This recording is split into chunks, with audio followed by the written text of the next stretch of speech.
యాదాద్రి భువనగిరి జిల్లా డ్రగ్స్ రహిత తెలంగాణ సమాజం కోసం ప్రజల్లో యువతలో అవగాహన కల్పించే కార్యక్రమంలో భాగంగా ఈ రోజు చౌటుప్పల్ ప్రైవేట్ పాఠశాలలో రాచకొండ నార్కోటిక్స్ సిఐ రామ్ ప్రసాద్ ఆహ్వాన కార్యక్రమాన్ని నిర్వహించారు.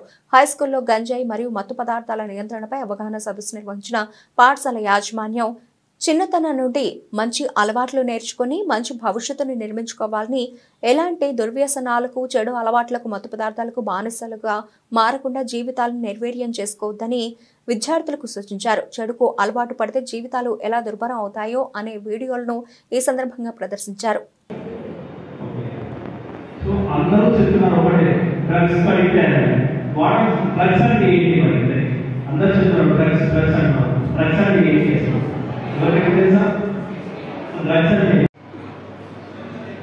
నేను రావాలంటే నిలబడిన అందరికీ నిలబడిన ఫస్ట్ అందరూ చేశారు. అసలు ఇంటర్వ్యూ అక్కడ జైల్లో పెట్టడం జరుగుతుంది. అవునా? సో మీ ఏం పెట్టుకుంటుంది మరి? ఐఏఎస్ కావాలన్నా ఒక ఓపియం పాపిరేట్ ప్లాంట్ నుంచి వస్తుంది. తెలుసా విషయం? ఓపియం పాపిరేట్ చెప్పేసి ప్లాంట్ నుంచి తెలుసు కదా, సీడ్స్. ఓకేనా? సో విద్యా సంస్థలు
ఈరోజు మా director Telangana anti narcotics bureau వారి పిలుపు మేరకు, వారి ఆదేశం మేరకు నేను అన్నా మెమోరియల్ స్కూల్కి చౌటుప్పల్ దగ్గరికి వచ్చాను. నా పేరు రామ్ ప్రసాద్, ఇన్స్పెక్టర్ పోలీస్.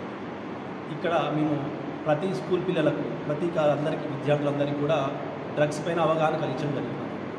దీంట్లో ఎవరు కూడా డ్రగ్స్ వాడకం చేయొద్దని చెప్పేసి, బయట నుంచి ఎవరిచ్చినా కూడా, ఎవరు ఏమిచ్చినా గంజా కానీ, చాక్లెట్స్ కానీ, ఇట్లాంటివి గంజా చాక్లెట్స్, ఇలా అన్ని మాదక ద్రవ్యాలు ఏది ఇచ్చినా కూడా ఎవరు తీసుకోవద్దని చెప్పి వారికి చెప్పడానికి, ఏవైతే డ్రగ్స్ వాడకం వల్ల జరిగే పరిణామాల గురించి, వాళ్ళు అడిక్ట్స్ ఎలా అవుతున్నారు దాని మీద మొత్తం కూడా అవగాహన కల్పించడం జరిగింది. వీరికి వీడియోస్ చూపించి ఎలా అయితే మాదక ద్రవ్యాల వాడకం వల్ల ఎలా చెడిపోతున్నారు, సమాజం ఎలా అవుతుందని చెప్పేసి వారికి వీడియోస్ చూపించి వాళ్ళు అవగాహన కల్పించడం జరిగింది.